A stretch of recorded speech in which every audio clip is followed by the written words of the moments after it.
Welcome to our final lecture during lockdown, and it brings us to the end of the course. We are now going to look at the food conducting tissue, which is the phloem. We know that the only part that makes food are the leaves, and the food that is made has got to be distributed to the whole plant. This is done by a special organ which we call the phloem, and the phloem is made up of a series of cells which I have presented to you here. The cells that you will not have met before, and we call them the unique cells of the phloem, are these. We call these two cells, well, let's call it 3 cells. These 3 cells are the sieve elements. Sieve elements is a group name, which means sieve cells, sieve tube members, and you know we are looking at a sieve tube member because it should have a companion cell. These are there for the conduction of food material, and this is especially vertically. When it comes horizontally, we are going to rely a lot on the parenchyma cells. The sclerenchyma tissue, which means the fibers and the sclerids, are here to support the tissue so that it doesn't just fold in. These cells are very soft cells, so they need a lot of support. Now let us look at the cells first before I talk about them. But before I leave this slide, please look at this axial system. The axial system, like we said before, means that we are looking at primary phloem. And then the radial system means that we are looking at secondary phloem. However, I did tell you that because these cells are very delicate, we don't get much when we're in the secondary system. We don't get a lot of the remnants of the primary system.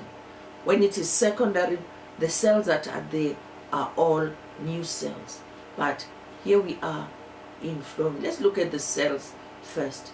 But remember this: sieve elements, the sieve cells, the sieve tube members.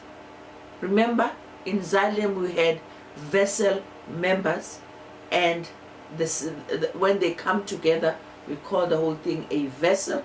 So here we have sieve tube members, and these cells form a sieve tube. So once you see members, it is a cell.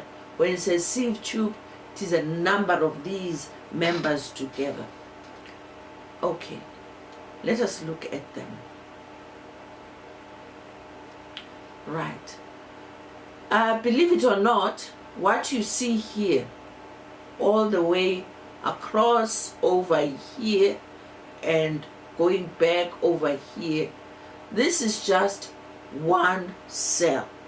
This is a sieve cell. A sieve cell is a very old cell. It first came into being in pteridophytes, and we also found it in gymnosperms. This cell, even in those plants, was taking care of food conduction. However, as things evolve, we believe they become better. So the plant realized that this cell was not efficient, and therefore, after the sieve cell, which you find in pteridophytes and gymnosperm, in the angiosperms, we had a better cell, which is the sieve tube member. However, there are remnants of the sieve cell, but the cells that are prominent in current plants, our angiosperms, our seed plants, are the sieve tube member.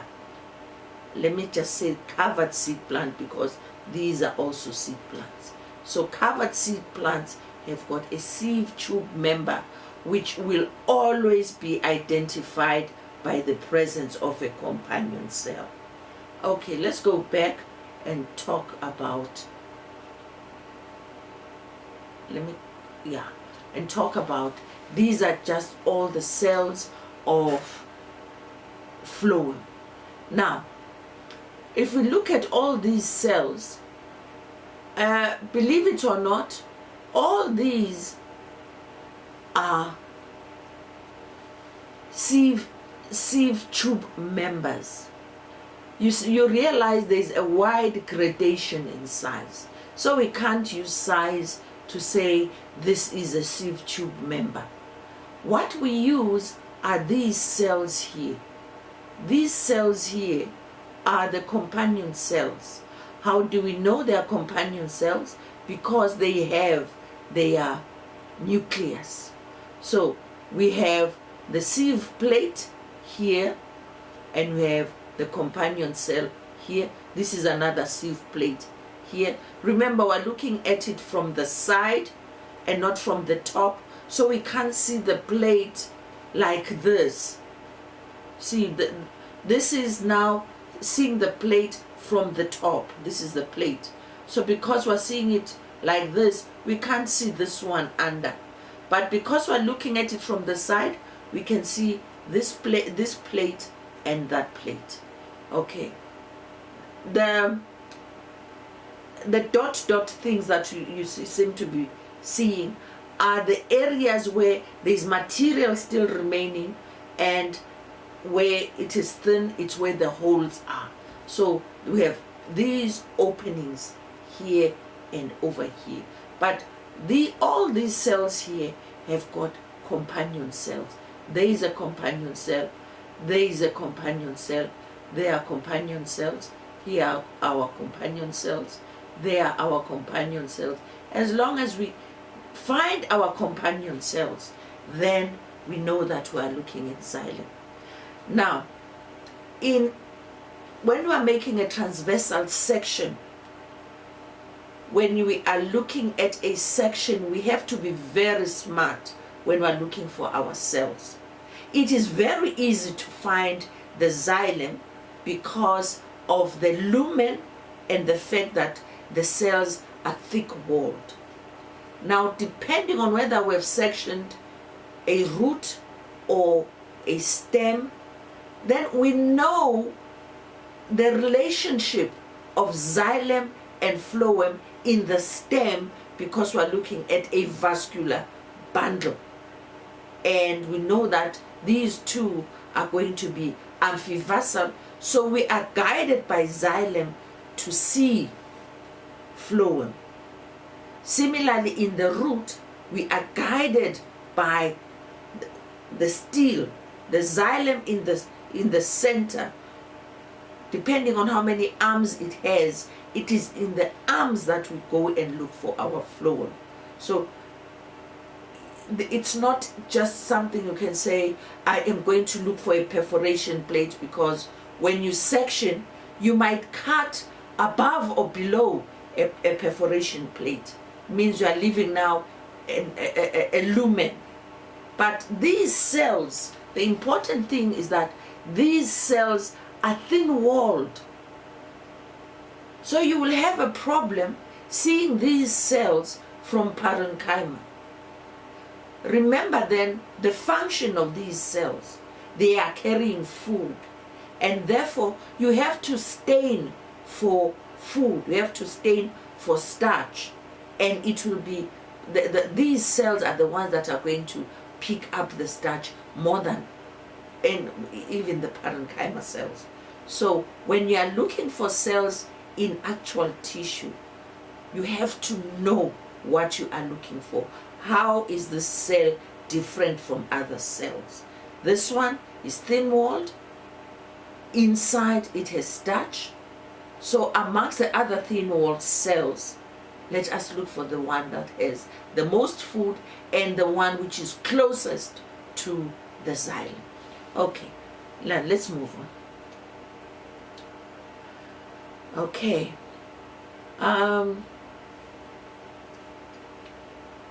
Let's talk about sieve elements. We have already seen sieve elements. I've said here they have primary walls of variable thickness, but in general, compared to xylem, these walls, since they are primary, they're very thin. The walls have sieve areas, and sieve areas, I told you, are similar to perforation plates. But the main difference is this. Perforation plates were at the ends, but here you can have perforation plates anywhere. It can even be on the side. We have a perforation plate here.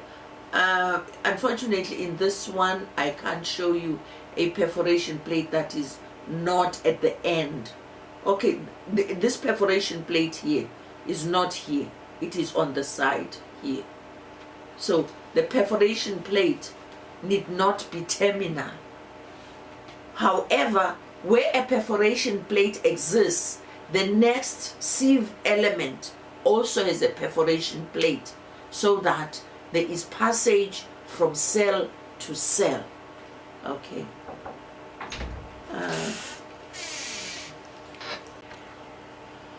Okay. Allow me to continue. Sorry for the break. I'm still talking about characteristics of sieve elements. We have already explained that the walls are thin, and we have these sieve areas, which I've said they're modified pits. The mature protoplasts, or the mature cells, have no nuclei.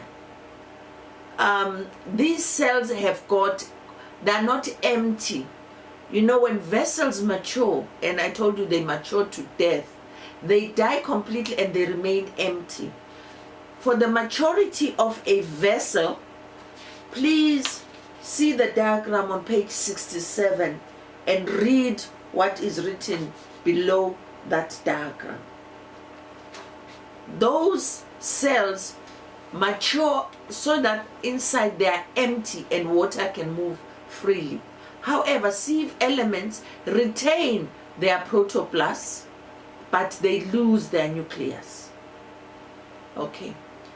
I've told you that sieve areas can be at the apices of the member, or they can be on the side of the vessel member. But always they connect two sieve elements, or they connect two cells together. Now, between sieve elements and parenchyma cells, there are sieve areas. If you don't want to say sieve areas, just call them ordinary pits or plasmodesmata. This will be clear when I explain to you how these sieve elements have their parenchyma in maturity. Okay. Sieve areas are pores or openings. I've already said that there are protoplasts inside the cell, so the protoplast continues. But as the protoplast goes through the pores, it dirties the pores, if I may say so.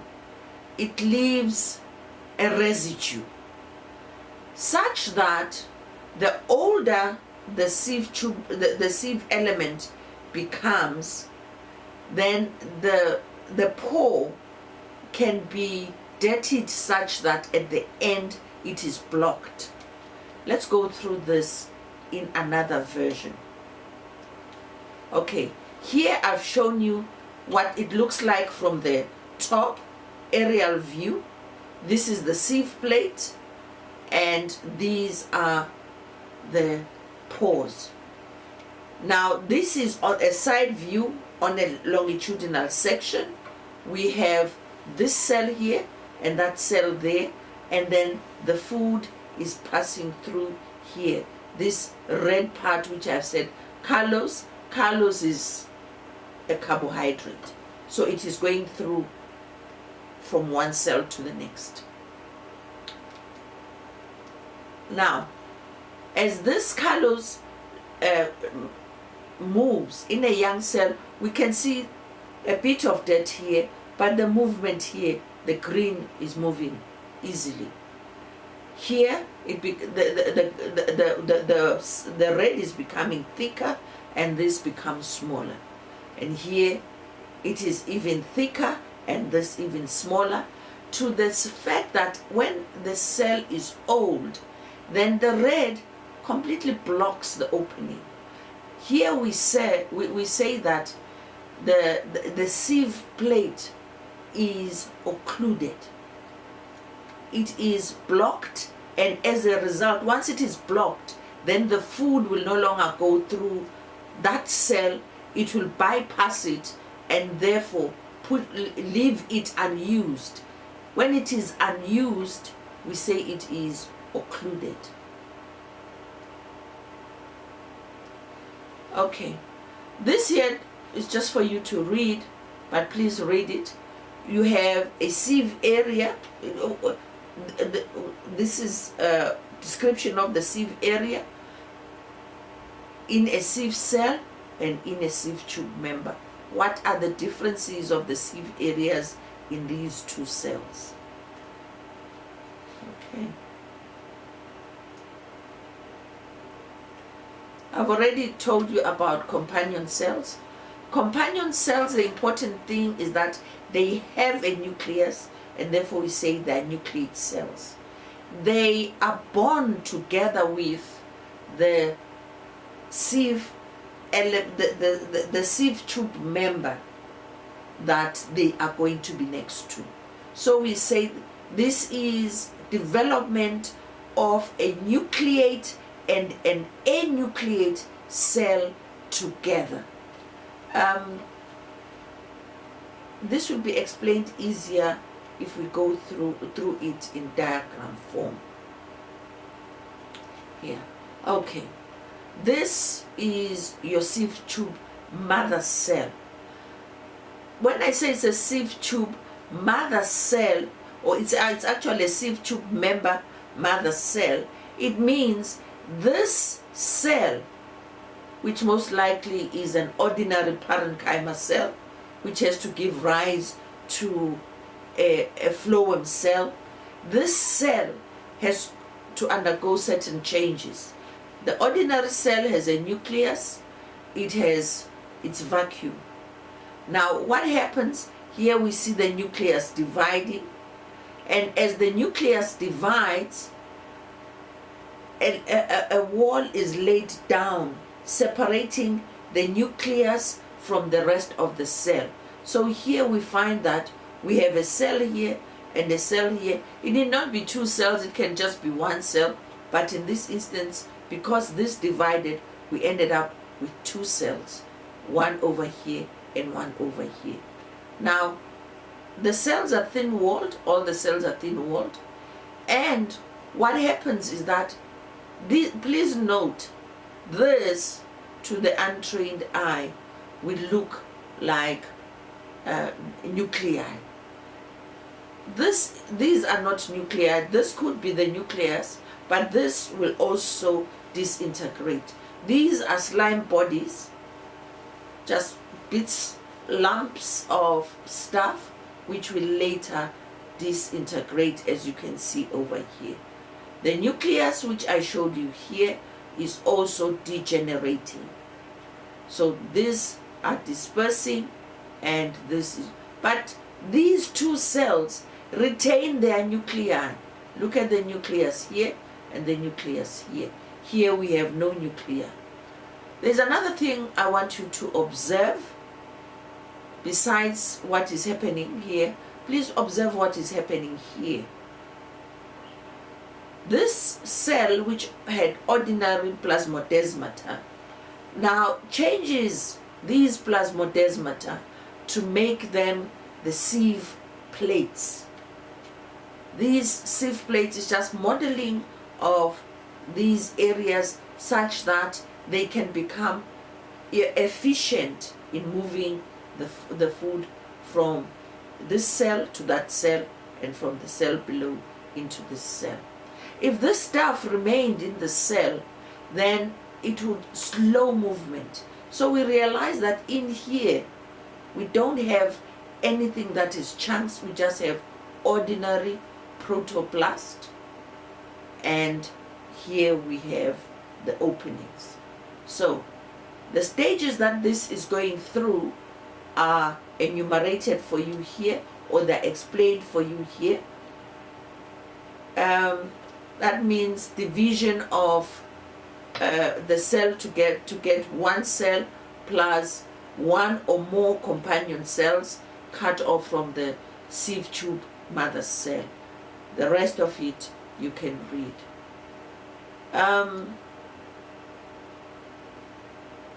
As we come to the end of our syllabus, I have given you pages in your book, Pande, and these pages are going to give you very quickly certain things that you should know. The page is given, and here you are told what it is that you will be able to see in those diagrams. The complex tissues of the xylem, what I've just explained to you, is called ontogeny, or how the phloem is born, vessel ontogeny of phloem, how a trachea is different from a vessel, characteristics of a root, anatomy of a stem of a monocot, secondary growth in dicot stems. If you have problems with any of these after you have gone through, please feel free to let me know. I wish you all the best, and I hope you have enjoyed the course. It's a pity we couldn't be seeing each other face to face, but I hope my voice is enough to tell you that I'm with you in your lockdown, and I wish you all the best. Over here, it is the actual diagrams from the book about what I was explaining to you, the occlusion of the sieve plate, stages towards it.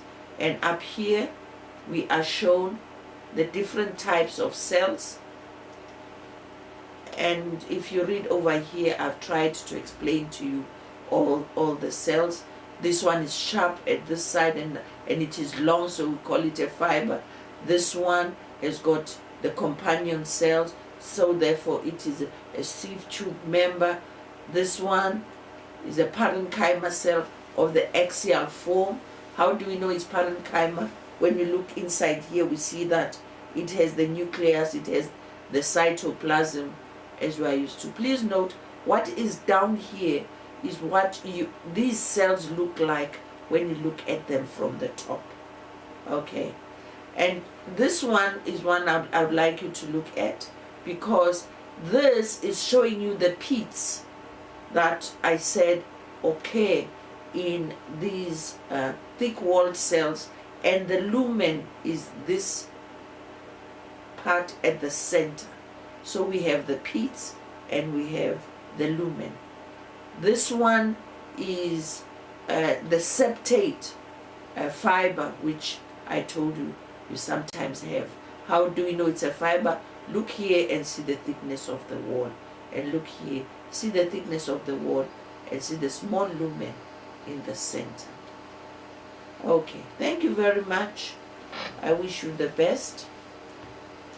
I hope after the first term and the second term, you know all the plants that there are to know, and you have a fair understanding of how things work together.